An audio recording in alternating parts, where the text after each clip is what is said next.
औज़ुबिल्लाहिमिनश्शैतानिर्रजीम बिस्मिल्लाहिर्रहमानिर्रहीम। Lecture number 5 physics second year first chapter का electric field intensity due to a point charge, ये कल हम डिस्कस कर चुके थे। ठीक है, और अगर आप लोगों को याद हो तो हम इस किस्म का डायग्राम डिस्कस कर चुके थे कि ये आपके पास सोर्स चार्ज है और आर डिस्टेंस पे मैं किसी पॉइंट पी पे इलेक्ट्रिक फील्ड इंटेंसिटी को मालूम करना चाहता हूँ। R is the distance of a point from the source charge. ठीक है, तो फिर ये इक्वेशन लास्ट में डिस्कस कर चुके थे, K Q divide by R square, R is equal to 1 divide by 4 pi epsilon naught Q divide by R square. मैंने इसके साथ वी लिख लिया है। वी का मतलब क्या होता है? Vacuum when there is no medium. अगर इस पॉइंट पी और इस सोर्स चार्ज के दरमियान कोई मीडियम ना हो, मींस देयर इज वैक्यूम। ठीक है, तो फिर ई वी आपके पास है 1 divide by 4 pi epsilon naught Q divide by R square आपके पास बन जाएगा। ठीक है, और अगर आप मीडियम रख ले, medium must be dielectric और इंसुलेटर। तो अपने सेकंड ईयर फर्स्ट चैप्टर में डिटेल में पढ़ा होगा कि मीडियम जब हम लेते हैं तो हम इंसुलेटर जो है या डाई इलेक्ट्रिक लेते हैं, हम कंडक्टर नहीं लेते। ठीक है, क्यों नहीं लेते वो मैं इसके बाद डिस्कस कर लूंगा। अच्छा, अभी देखिए, अगर मीडियम हो तो E M is equal to 1 divide by 4 pi E M Q divide by R square and permittivity of medium 1 divide by 4 pi E R epsilon naught Q divide by R square. ठीक है, अच्छा, अब अगर आप इस 1 divide by E are को बाहर निकाले तो आपके पास बन जाता है E M is equal to E V divide by E R. यहां पर मैंने इसके सामने भी लिखा है कि ये इक्वेशन मुझे बता रहे हैं कि electric field intensity source charge के मैग्नीट्यूड पे डिपेंड करता है, क्योंकि इलेक्ट्रिक फील्ड किस चार्ज का है? सोर्स चार्ज की है ना। तो सोर्स चार्ज का मैग्नीट्यूड जितना ज्यादा होगा, इलेक्ट्रिक फील्ड इंटेंसिटी उतना ही क्या होगा? ज्यादा होगा। मींस इलेक्ट्रिक फील्ड स्ट्रेंथ ज्यादा होगा। ठीक है, और electric field intensity is inversely proportional to the permittivity of a medium, और this is inversely proportional to the relative permittivity. Electric field intensity is inversely proportional to the permittivity of a medium, or electric field intensity is inversely proportional to the relative permittivity. ठीक है, और इसका मतलब क्या है कि अगर आप इस पॉइंट P और सोर्स चार्ज के दरमियान मीडियम को रख ले तो इलेक्ट्रिक फील्ड डिक्रीज हो जाता है। और इलेक्ट्रिक फील्ड क्यों डिक्रीज हो जाता है वो मैं इसके बाद थोड़ा सा डिस्कस करवाऊंगा। ठीक है, तो is inversely proportional to the permittivity of a medium और E is inversely proportional to the relative permittivity. और हम डिस्कस कर चुके हैं थर्ड लेक्चर में कि relative permittivity of any medium is always greater than 1। Standard vacuum हमने लिया हुआ है which is equal to 1, और E is inversely proportional to R square. Electric field intensity is inversely proportional to R square. R is the distance of a point from source charge. तो अगर आप distance को double कर जाए तो electric field intensity 4 time decrease हो जाएगा। क्यों? R डबल 2, तो 2 स्क्वायर क्या बन जाएगा? 4 बन जाएगा। तो अगर आप distance of a point from source charge double कर जाए तो इलेक्ट्रिक फील्ड इंटेंसिटी आपके पास 4 टाइम डिक्रीज हो जाएगा। अगर आप distance of a point from a source charge half कर जाए, हाफ तो हाफ का square 1 divide by 4, 1 divide by 4 4 ऊपर चला जाएगा, और हम कहते हैं electric field intensity 4 time increase हो जाएगा। तो E is inversely proportional to R square, where R is the distance of a point from the source charge. ठीक है, अच्छा, अब यहां पर आप देखिए, ये इक्वेशन आप देखिए थोड़ा सा। EV, electric field intensity when there is no medium, to the ratio of electric field intensity when there is no medium to the electric field intensity when there is a medium. This is equal to a relative permittivity. This is equal to a relative permittivity. EV divided by EM, ये आपके पास relative permittivity आ जाएगा। ठीक है, इससे पहले भी हम discuss कर चुके थे कूलम्स लॉ में कि the ratio of force between 2 point charges when there is no medium to the force when there is a medium is equal to a relative permittivity. और एग्जैक्टली इसी तरह मैं इस तरह भी कह सकता हूं, the ratio of electric field intensity when there is no medium to the electric field intensity when there is medium is equal to a relative permittivity.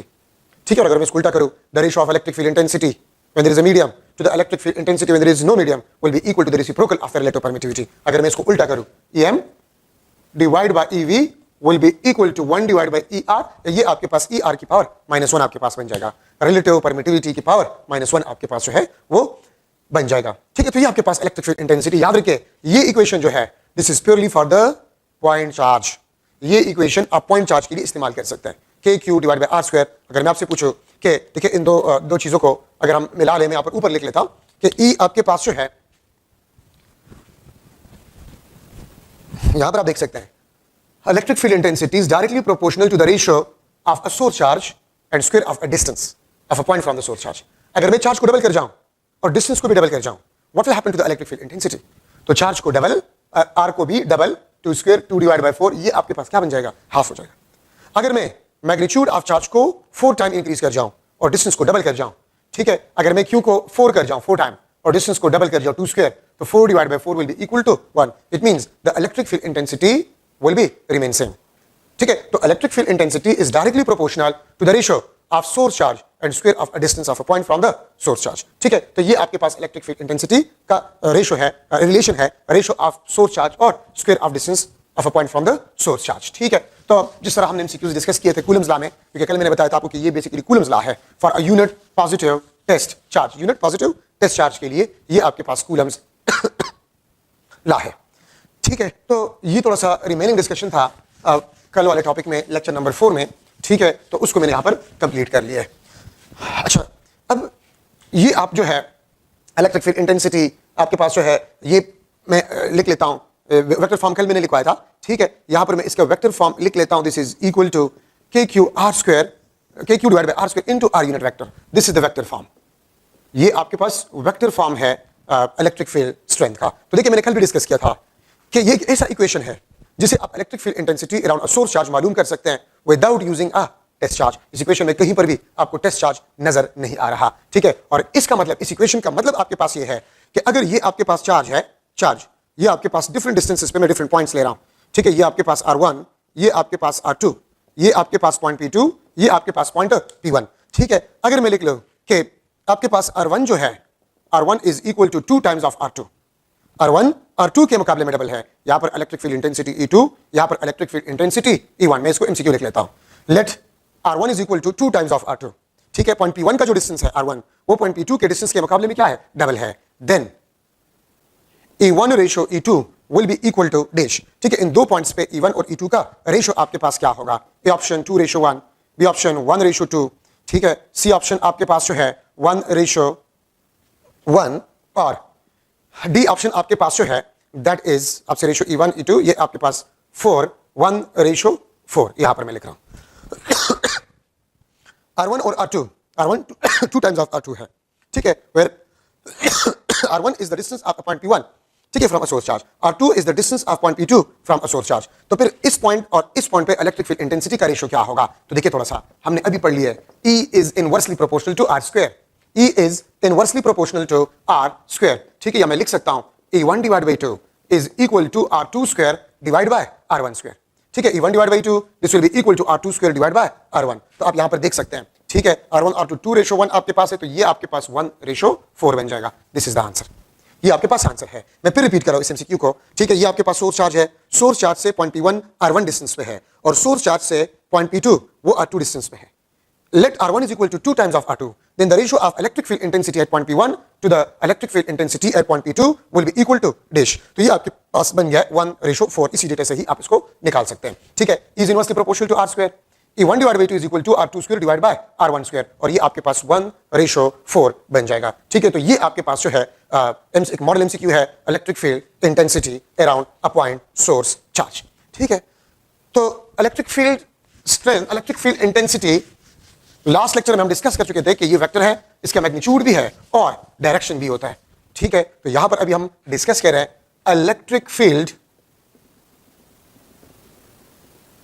Lines. Lecture number 4 में मैंने आपको बताया था कि electric field is a vector field, और ये real field भी है। इलेक्ट्रिक फील्ड रियलिटी में एग्जिस्ट करता है, इलेक्ट्रिक फील्ड रियलिटी में एग्जिस्ट करता है, वो रियल फील्ड है, और उसका मैग्नीट्यूड भी होता है और डायरेक्शन भी होता है। ठीक है, लेकिन इलेक्ट्रिक फील्ड लाइंस आपके पास जो है, this is imaginary line drawn along a force experienced by unit positive test charge। ठीक है, जिस डायरेक्शन में टेस्ट चार्ज फोर्स एक्सपीरियंस किया जाता है, उसी डायरेक्शन में हम एक लाइन को ड्रॉ कर लेते हैं। ठीक है, और ये लाइन आपके पास इमेजिनरी लाइन है, and this is just used to make और visualise electric field of source charge. देखिए, मैं स्टूडेंट्स को एक सिंपल मिसाल देता हूं कि इलेक्ट्रिक फील्ड को आप ना तो देख सकते हैं, ना आप उसको टच कर सकते हैं, ना उसका कोई स्मेल होता है। ठीक है, जिससे आपको पता चल जाए कि ये आपके पास जो है इलेक्ट्रिक फील्ड होता है। तो फिर क्या किया जाता है, इलेक्ट्रिक फील्ड हमें नजर नहीं आता, ना उसका कोई कलर होता है, ठीक है, ना उसका कोई स्मेल होता है। तो फिर उसको देखने के लिए हम क्या करते हैं, उसको देखने के लिए हम लाइंस को ड्रॉ करते हैं, इमेजिनरी लाइंस को ड्रॉ करते हैं। ठीक है, और वही इमेजिनरी लाइंस आपके पास है, वो इलेक्ट्रिक फील्ड लाइंस कहलाते हैं। यहां पर हम टेस्ट चार्ज को पॉजिटिव टेस्ट चार्ज लेते हैं। यहां पर भी स्टूडेंट्स क्वेश्चन करते हैं कि हम पॉजिटिव टेस्ट चार्ज के बजाय नेगेटिव टेस्ट चार्ज ले सकते हैं, क्यों नहीं ले सकते? बिल्कुल ले सकते हैं, लेकिन आप लोगों ने जो डायरेक्शंस सीखे हैं इलेक्ट्रिक फील्ड के, वो डायरेक्शंस भी आपने उल्टे करना होंगे। ठीक है, अभी तो हम कहते हैं ना कि इलेक्ट्रिक फील्ड का सोर्स होता है वो पॉजिटिव सोर्स चार्ज होता है, और जो सिंक होते हैं वो नेगेटिव होता है, नेगेटिव चार्ज होता है। ठीक है, अगर आप टेस्ट चार्ज को नेगेटिव ले ले तो ये बातें उल्टा करें, फिर आप कहेंगे कि पॉजिटिव सिंक होते हैं और नेगेटिव सोर्स होता है। तो आप नेगेटिव चार्ज को भी टेस्ट चार्ज ले सकते हैं, लेकिन यहां पर एज अ स्टैंडर्ड हमने टेस्ट चार्ज को पॉजिटिव लिया हुआ है, क्योंकि जब भी दो नेचर वाली चीज हो तो उसमें से स्टैंडर्ड आपने एक लेना होगा, तो कन्वेंशनली पॉजिटिव चार्ज को स्टैंडर्ड लिया गया है। ठीक है, ये कन्वेंशनल है, आप नेगेटिव भी ले सकते हैं, कोई गुनाह नहीं है। ठीक है, अब देखिए ये आपके पास लेट्स सपोज एक सोर्स चार्ज है। ठीक है, ये आपके पास सोर्स चार्ज है और ये पॉजिटिव सोर्स चार्ज है। मैं यहां पर टेस्ट चार्ज को रख लेता हूं। ठीक है, तो ये सोर्स चार्ज इस टेस्ट चार्ज पे इस डायरेक्शन में फोर्स लगाएगा। This is the direction of force और this is the direction of electric field lines. ये पॉजिटिव चार्ज है, टेस्ट चार्ज को भी मैंने पॉजिटिव ले लिया। ठीक है, so this positive source charge will repel a positive test charge in this direction. तो इस डायरेक्शन में ये फोर्स एक्सपीरियंस करेगा। ठीक है, इसी डायरेक्शन में हम एक लाइन को ड्रॉ कर लेते हैं और यही लाइन आपके पास ये क्या कहलाता है, ये इलेक्ट्रिक फील्ड लाइंस कहलाते हैं। ठीक है, ये आपके पास एक टेस्ट चार्ज है पॉजिटिव क्यू नॉट। ठीक है, ये पॉजिटिव सोर्स चार्ज इस टेस्ट चार्ज को इस डायरेक्शन में रिपेल करता है। ठीक है, ये आपके पास फोर्स का डायरेक्शन है, ये आपके पास इलेक्ट्रिक फील्ड का डायरेक्शन है। ठीक है, ये आपके पास प्लस क्यू नॉट, ये आपके पास फोर्स का डायरेक्शन है और इसी डायरेक्शन में आप लाइन खींच ले, ये आपके पास इलेक्ट्रिक फील्ड लाइन। यहां पर आप टेस्ट चार्ज रख ले, ये इस डायरेक्शन में चला जाएगा। This is electric field strength और ये आपके पास फोर्स होगा। ठीक है, तो देखिए आप जिस पॉइंट पे भी टेस्ट चार्ज को रखेंगे तो ये पॉजिटिव चार्ज उस टेस्ट चार्ज को रिपेल करेगा, तो रिपेल करने के लिए वो फोर्स लगाएगा। जिस डायरेक्शन में वो फोर्स लगाएगा उसी डायरेक्शन में आप एक लाइन खींच ले, ये इलेक्ट्रिक फील्ड लाइंस। याद रखिए आपके पास इलेक्ट्रिक फील्ड लाइंस जो है, field lines are 3D around source charge. Source charge के इर्द गिर्द जो फील्ड लाइंस होते हैं वो 3 डायमेंशनल होते हैं। आप पेज पे ड्रॉ करते हैं या हम बोर्ड पे ड्रॉ करते हैं, हमें 2D नजर आते हैं, लेकिन ये रियलिटी में 3D होता है। इलेक्ट्रिक फील्ड भी चार्ज के 3 डायमेंशन में होता है और इलेक्ट्रिक फील्ड लाइंस भी 3 डायमेंशन में होंगे। ठीक है, आप ये देखिए क्योंकि हमने टेस्ट चार्ज पॉजिटिव लिया और ये पॉजिटिव सोर्स चार्ज है, सो आपके पास इलेक्ट्रिक फील्ड लाइंस जो है ये रेडियली आउटवर्ड है। ठीक है, पॉइंट सोर्स चार्ज है, द फील्ड लाइंस आपके पास जो है, field lines they are radially outward. क्या मतलब है रेडियली आउटवर्ड? अगर इसके इर्द गिर्द में एक स्फीयर ड्रा कर लो, ठीक है, तो ये field lines along radius of sphere ही होंगे, क्योंकि सबसे सिंपलेस्ट 3D ऑब्जेक्ट हमारे पास जो होता है वो स्फीयर होता है। ठीक है, तो electric field lines are radially outward. अगर मैं नेगेटिव सोर्स चार्ज को लूं और मैं पॉजिटिव टेस्ट चार्ज को रख लूं, this is plus Q not, this is plus Q not. ठीक है, ये आपके पास प्लस क्यू नॉट, ये आपके पास जो है this is plus Q not. ठीक है, ये आपके पास जो है इलेक्ट्रिक फील्ड लाइंस। तो आप देख सकते हैं ये पॉजिटिव सोर्स चार्ज जो है इसको मैं लिख सकता हूं this is the source of field lines, और ये नेगेटिव चार्ज आपके पास जो है this is the sink of field lines. ठीक है, ये ओरिजिनेट करता है फील्ड लाइंस को और फील्ड लाइंस टर्मिनेट होता है नेगेटिव चार्ज में। ठीक है, और यहां पर जो फील्ड लाइंस है, यहां पर जो फील्ड लाइंस है, field lines are radially inward. ये रेडियली आपके पास इनवर्ड है। ठीक है, the electric field lines are radially inward, ठीक है, toward a negative source charge, and electric field lines are radially outward from a positive source charge. इसीलिए हम कहते हैं कि आपके पास जो पॉजिटिव चार्ज है this is the source of field lines, और ये आपके पास है this is the sink of field lines. एक बात याद रखिए, ये source positive charge field lines originate करते हैं, प्रोड्यूस करता है, और नेगेटिव चार्ज है वो सिंक करता है। ये किस रेफरेंस में? ये पॉजिटिव टेस्ट चार्ज के रेफरेंस में। अगर टेस्ट चार्ज हम नेगेटिव ले ले तो फिर ये बात आप उल्टा करें। If a test charge is negative then positive source charge will be dash of field lines. अगर मैं एमसीक्यू बनाना चाहूं इसे, ठीक है, if a test charge is negative then positive source charge will be dash for field line, source, sink, incomplete information, या none of this. तो test charge अगर नेगेटिव हो तो फिर पॉजिटिव सोर्स चार्ज सिंक होगा और नेगेटिव सोर्स चार्ज सोर्स होगा, अगर टेस्ट चार्ज नेगेटिव हो। लेकिन चूंकि मैंने आपको स्टार्ट में बता दिया है कि हम टेस्ट चार्ज को पॉजिटिव लेते हैं, और पॉजिटिव टेस्ट चार्ज के बेस पे हम कहते हैं कि पॉजिटिव सोर्स चार्ज वो सोर्स होते हैं फील्ड लाइंस का, और नेगेटिव सोर्स चार्ज आपके पास होता है वो सिंक होता है। ठीक है, अच्छा एक और बात देखिए, सोर्स चार्ज के नजदीक जो फील्ड लाइंस होते हैं, ठीक है, वो करीब होते हैं। अगर आप सोर्स चार्ज से दूर चले जाए तो फील्ड लाइंस भी एक दूसरे से दूर जाते हैं। ठीक है, अगर आप नेगेटिव सोर्स चार्ज देखें, अगर आप उसके करीब आ रहे हैं तो फील्ड लाइंस भी एक दूसरे के करीब आ रहे हैं। ठीक है, और अगर आप नेगेटिव सोर्स चार्ज से दूर जा रहे हैं, ठीक है, तो फील्ड लाइंस भी एक दूसरे से दूर जाएंगे। ठीक है, ये बात याद रखिए। तो इलेक्ट्रिक फील्ड लाइंस नजदीक होंगे अगर आप सोर्स चार्ज के नजदीक है, ठीक है, और इलेक्ट्रिक फील्ड लाइंस दूर होंगे अगर आप सोर्स चार्ज से दूर जा रहे हैं। ठीक है, अच्छा अब मैंने ये बात भी की कि इलेक्ट्रिक फील्ड लाइंस आपके पास वो 3D होता है, और ये जस्ट हम विजुअलाइज या मैप करने के लिए इस्तेमाल करते हैं। ठीक है, अब आपसे कोई क्वेश्चन कर सकता है कि जो फील्ड लाइंस आपके पास जो है, हम एक चार्ज के इर्द गिर्द कितने फील्ड लाइंस ड्रा कर सकते हैं? तो याद रखिए, यहां पर मैं लिख लूंगा infinite field lines can be drawn around source charge. Infinite field lines को हम ड्रॉ कर सकते हैं, ठीक है, around a source charge. Field lines infinite आप ड्रॉ कर सकते हैं, ठीक है, बट फील्ड लाइंस आपके पास होते हैं, field lines are discrete in nature, they are not continuous, they are not continuous, ये कंटिन्यूअस नहीं होते, ठीक है, ये डिस्क्रीट नेचर में होते हैं। आप इनफाइनाइट फील्ड लाइंस को ड्रॉ कर सकते हैं, ठीक है, लेकिन फील्ड लाइंस आपके पास इनफाइनाइट तो होते हैं लेकिन कंटिन्यूअस फॉर्म में नहीं होते, ये डिस्क्रीट नेचर में होते हैं, डिस्क्रीट नेचर में होते हैं, मतलब अलग अलग होते हैं, ठीक है, एक दूसरे के साथ ओवरलैप नहीं कर सकते, जो कि इसके बाद ये पॉइंट में लिख लूंगा, ठीक है। नो टू, अच्छा यहां पर एक और चीज मैं लिख रहा हूं, फील्ड लाइंस आपके पास जो है, field lines are straight or may be curved, याद रखिए फील्ड लाइन स्ट्रेट भी हो सकते हैं और कर्व भी हो सकता है, ठीक है। Tangent to the field lines, tangent to the field lines represent direction of electric field, direction of electric field, ठीक है। क्या मतलब इसका, अब यहां पर देखिए, अगर ये आपके पास एक पॉजिटिव सोर्स चार्ज है, this is a positive source charge, ठीक है, और ये आपके पास नेगेटिव सोर्स चार्ज है, आप देख सकते हैं field lines positive source charge से प्रोड्यूस होंगे और इस पे आपके पास जो है वो टर्मिनेट होंगे, इस पे आपके पास जो है वो टर्मिनेट होंगे, ये बात याद रखें। तो आप देखिए फील्ड लाइन स्ट्रेट भी है और कर्व भी है, और जहां पर फील्ड लाइंस कर्व होते हैं तो आप इसका टेंजेंट ड्रा करें।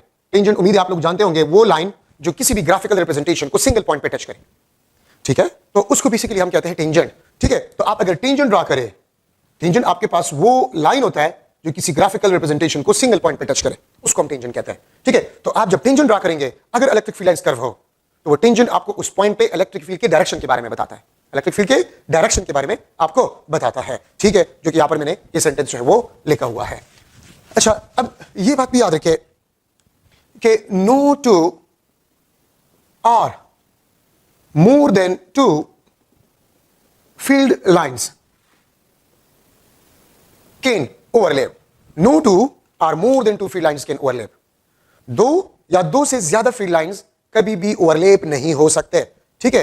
क्यों? तो आप इसको देखिए, लेट्स सपोज ये आपके पास एक इलेक्ट्रिक फील्ड लाइन है और ये आपके पास दूसरा इलेक्ट्रिक फील्ड लाइन है, ये एक इलेक्ट्रिक फील्ड लाइन, ये आपके पास दूसरा इलेक्ट्रिक फील्ड लाइन है, ठीक है। आप अगर देखें तो ये दो फील्ड लाइन सिंगल पॉइंट पे ओवरलैप करते हैं, ठीक है। तो अगर ये सिंगल पॉइंट पे ओवरलैप करते हैं तो फिर इलेक्ट्रिक फील्ड का सिंगल पॉइंट पे दो डायरेक्शंस होंगे, which is not possible, which is not possible. No two or more than two field lines can overlap because they will have more than one direction, they will have more than one direction at overlapping point, at a overlapping point, which is not possible because they will have more than one direction at overlapping point, which is not possible, जो कि possible नहीं है। जब हम बात करते हैं ना वेक्टर फील्ड का, जब हम बात करते हैं वेक्टर फील्ड का, तो याद रखिए वेक्टर फील्ड का सिंगल पॉइंट पे सिंगल डायरेक्शन होगा, वेक्टर फील्ड का सिंगल पॉइंट पे सिंगल डायरेक्शन होगा। और हमने लेक्चर नंबर 4 में डिस्कस किया था कि आपके पास इलेक्ट्रिक फील्ड जो है वो एक वेक्टर फील्ड है, अगर एक वेक्टर फील्ड है तो इसका सिंगल पॉइंट पे सिंगल डायरेक्शन होगा, ठीक है। सिंगल पॉइंट पे एक से ज्यादा डायरेक्शन वेक्टर फील्ड के नहीं हो सकते, ठीक है, ये बात याद रखिए। तो डायग्राम से भी आप देख सकते हैं कि इलेक्ट्रिक फील्ड लाइंस आपके पास ये कभी भी ओवरलैप नहीं कर सकते, ठीक है। अगर ये ओवरलैप कर गए तो उस ओवरलैपिंग पॉइंट पे इलेक्ट्रिक फील्ड का एक से ज्यादा डायरेक्शंस होंगे, व्हिच इज नॉट पॉसिबल, जो कि आपके पास पॉसिबल नहीं है, ठीक है। अब यहां पर एक और चीज भी मैं ले रहा हूं, ठीक है। यहां पर इससे पहले जो हमने डिस्कस किया था कि electric field lines discrete nature में होते हैं, वो कंटिन्यूअस नहीं हो सकते, तो वजह ये है, कंटिन्यूअस का मतलब ये होता है कि अगर वो डिफरेंट पॉइंट्स टच करें डिफरेंट लाइंस के तो सिंगल पॉइंट पे डिफरेंट डायरेक्शंस होंगे, व्हिच इज नॉट पॉसिबल, ठीक है, बिकॉज ऑफ दिस पॉइंट। अच्छा, अब यहां पर हम डिस्कस कर रहे हैं कि electric field lines, this is also one of another important point, electric field lines will originate as well as terminate. Electric field lines will originate as well as terminate perpendicularly. ठीक है, this is also important point. Electric field lines आपके पास जो है वो perpendicularly originate भी होते हैं और परपेंडिकुलरली टर्मिनेट भी होते हैं, वो किसी और एंगल पे ओरिजिनेट या टर्मिनेट नहीं हो सकते, ठीक है। मैं अगर मुख्तलिफ एग्जांपल्स आपको दूं, ठीक है, ये आपके पास लेट्स सपोज एक चार्ज प्लेट है, this is a charge plate, सही है, और ये आप देख सकते हैं ये आपके पास इलेक्ट्रिक फील्ड लाइंस, ये आपके पास इलेक्ट्रिक फील्ड लाइंस। तो आप देख सकते हैं कि इलेक्ट्रिक फील्ड लाइंस आपके पास जो है ये हर जगह पर परपेंडिकुलर होते हैं to the surface which originated, ठीक है। अगर मैं एक दूसरा एग्जांपल आपको दूं, ये आपके पास एक पॉजिटिवली चार्ज कंडक्टर है और ये एक नेगेटिवली चार्ज कंडक्टर आप ले लें, ठीक है, ये आप एक नेगेटिवली चार्ज कंडक्टर ले लें, तो आप ये देख सकते हैं इलेक्ट्रिक फील्ड लाइंस आपके पास जो है it will terminate perpendicularly as well as it will be originate perpendicularly। ये आप देख सकते हैं, ये पॉजिटिव चार्ज है सोर्स ऑफ फील्ड लाइंस, ठीक है, ये नेगेटिव चार्ज है सिंक ऑफ फील्ड लाइंस। आप यहां पर देख सकते हैं ये परपेंडिकुलरली टर्मिनेट हुआ और ये देखिए ये आपके पास परपेंडिकुलरली ओरिजिनेट भी हुआ। अब आप में से कुछ स्टूडेंट्स इस पॉइंट को देखेंगे कि यहां पर तो देखिए तो बेंड हो गया, ठीक है बेंड हो गया, तो डायरेक्शन तो ये था, ये बेंड तो इस नेगेटिव चार्ज ने इसको किया, तो आप अगर इसको भी देख ले तो ये भी आपके पास 90 डिग्री पे है। तो ये बात याद रखें कि इलेक्ट्रिक फील्ड लाइंस आपके पास जो होते हैं, इलेक्ट्रिक फील्ड लाइंस वो हमेशा 90 डिग्री पे ओरिजिनेट भी होते हैं और 90 डिग्री पे टर्मिनेट भी होते हैं। ये किसी और एंगल पे ओरिजिनेट या किसी और एंगल पे टर्मिनेट नहीं हो सकते, ठीक है, ये बात याद रखें। तो ये आपके पास दो एग्जांपल्स और यहां पर भी अगर आप उससे क्वेश्चन करें, अक्सर स्टूडेंट्स क्वेश्चन करते हैं कि ये परपेंडिकुलरली ओरिजिनेट क्यों होते हैं और परपेंडिकुलरली टर्मिनेट क्यों होते हैं, तो याद रखें 90 के अलावा किसी और एंगल पे अगर ये ओरिजिनेट हुए या टर्मिनेट हुए तो फील्ड लाइन जरूर ओवरलैप करेंगे और हमने इससे पहले पढ़ लिया कि फील्ड लाइंस कभी भी ओवरलैप नहीं हो सकते, ठीक है, क्यों, क्योंकि फील्ड लाइंस अगर ओवरलैप हो जाए तो फिर ओवरलैपिंग पॉइंट पे इलेक्ट्रिक फील्ड लाइंस के एक से ज्यादा डायरेक्शंस होंगे which is not possible for a vector field, ये वेक्टर फील्ड के लिए पॉसिबल नहीं है, ठीक है। तो ये आप लोग याद रखें कि electric field lines perpendicularly originate भी होते हैं और परपेंडिकुलरली टर्मिनेट भी होते हैं, ठीक है, ये बात याद रखें। अच्छा, अब यहां पर मैं एक और पॉइंट डिस्कस कर रहा हूं, अगर सिमिलर चार्जेस हो, यहां पर पॉजिटिव चार्ज, यहां पर पॉजिटिव चार्ज, तो फील्ड लाइंस इस तरह बेंड हो जाते हैं, ठीक है, this will be the direction of the field lines, ठीक है। मैंने पहले भी डिस्कस किया कि फील्ड लाइंस आपके पास वो कर्व भी हो सकते हैं, ठीक है, और स्ट्रेट भी हो सकते हैं। अच्छा, अब ये पॉइंट आपके पास जो है, ये पॉइंट, ठीक है, इस पॉइंट को हम कहते हैं दिस इज न्यूट्रल पॉइंट, और न्यूट्रल पॉइंट आपके पास वो पॉइंट होता है जहां पर नेट इलेक्ट्रिक फील्ड इंटेंसिटी क्या होता है, जीरो होता है, ठीक है। न्यूट्रल पॉइंट आपके पास वो पॉइंट होता है जिसपे आपके पास नेट इलेक्ट्रिक फील्ड इंटेंसिटी वो जीरो होता है, उसको न्यूट्रल पॉइंट कहते हैं, ठीक है। तो याद रखिए अगर आप दो सिमिलर पॉइंट चार्जेस ले लें, अगर आप दो सिमिलर मतलब पॉजिटिव पॉजिटिव या नेगेटिव नेगेटिव सेम नेचर वाले अगर आप सोर्स चार्जेस ले लें, ठीक है, तो याद रखिए इन दो सिमिलर चार्जेस के दरमियान एक पॉइंट होता है जहां पर नेट इलेक्ट्रिक फील्ड इंटेंसिटी आपके पास क्या होता है, जीरो होता है, और उस पॉइंट को हम क्या कहते हैं, न्यूट्रल पॉइंट हम उसको कहते हैं। ये सिमिलर चार्जेस के दरमियान हो सकता है, अपोजिट चार्जेस के दरमियान न्यूट्रल पॉइंट नहीं हो सकता, ठीक है। अगर इससे पहले जो डायग्राम मैंने बनाया था अपोजिट चार्जेस का, तो अपोजिट चार्जेस के दरमियान न्यूट्रल पॉइंट नहीं होता, ठीक है, लेकिन सिमिलर चार्जेस के दरमियान न्यूट्रल पॉइंट होता है। मैं सिर्फ इतना यहां पर डिस्कस कर लेता हूं, बाकी इस टॉपिक के बाद जो है न्यूट्रल पॉइंट के बारे में इंपॉर्टेंट डिस्कशन वो मैं बाद में करवाऊंगा, ठीक है, ये बात याद रखें। तो ये आपके पास है, ये न्यूट्रल पॉइंट होता है, सिमिलर चार्जेस के दरमियान जरूर एक ऐसा पॉइंट होता है जिसपे नेट इलेक्ट्रिक फील्ड इंटेंसिटी आपके पास होता है वो जीरो होता है।